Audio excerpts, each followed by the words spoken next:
જોહાર.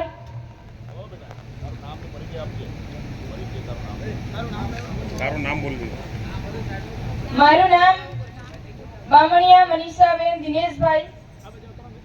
હું ધાનપુર તાલુકાના પીપેરો ગામેથી અહીંયા આવું છું અને અત્યારે હું BA માં લાસ્ટ યરમાં અભ્યાસ કરું છું ઇતિહાસ વિષય સાથે.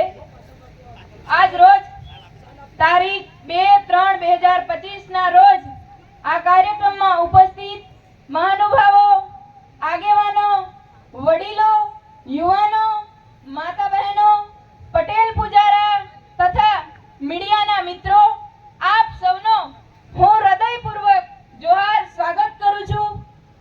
આજનો મારો વિષય છે દહેજ, દારૂ અને ડીજે.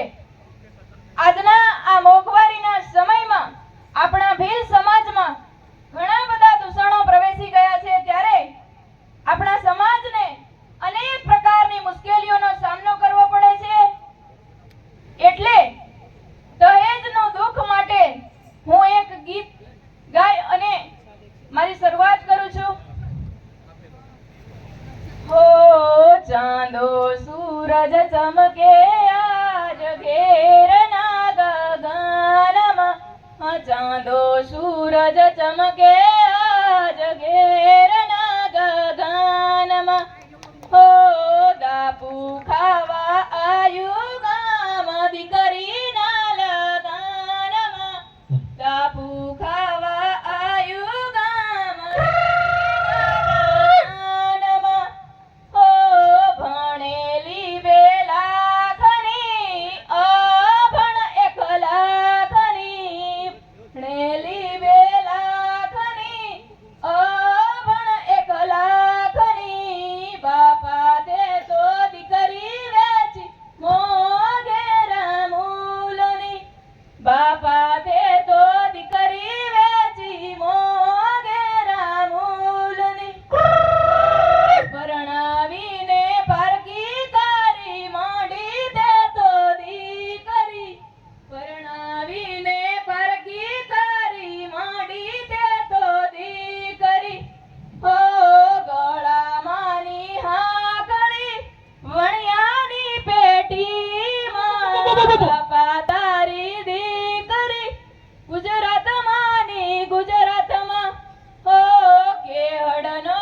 કંદોરો વણિયાની પેટીમાં, કાકા તારી ભત્રીજી ગુજરાતમાં કામ કરે રે, પોગુમાના કડલા વણિયાની પેટીમાં, ભાયા તારી બુહન તો ગુજરાતમાં કામ કરે રે, ઓ હેવું નહોતું કરવું બાપા ભતીજ કરી એસમાં, હેવું નહોતું કરવું કાકા ભતીજ કરી એસમાં, દહેજના રે બાને બાપા વેચી દીકરી દેશમાં, દહેજના રે બાને બાપા વેચી દીકરી દેશમાં.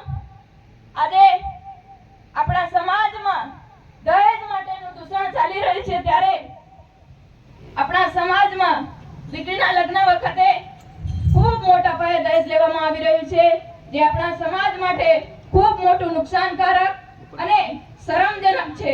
દીકરીનું હોવું એ સમાજ અને પરિવાર માટે ખૂબ મહત્વનું છે, છતાં પણ દીકરીને વેચી નાખવામાં આવે છે.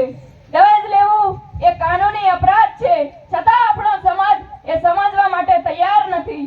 ખરેખર દીકરીનું તો દહેજ લેવું જ ન જોઈએ. દહેજ લેવાથી આપણી જ દીકરીને સાસરીમાં જઈ અને અનેક પ્રકારના દુઃખો વેઠવા પડતા હોય છે.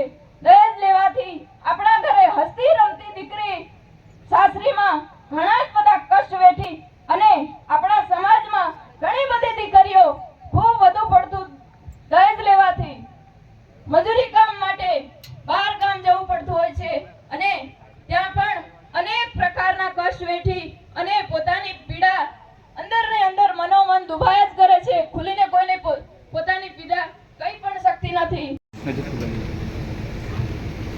જોહાર.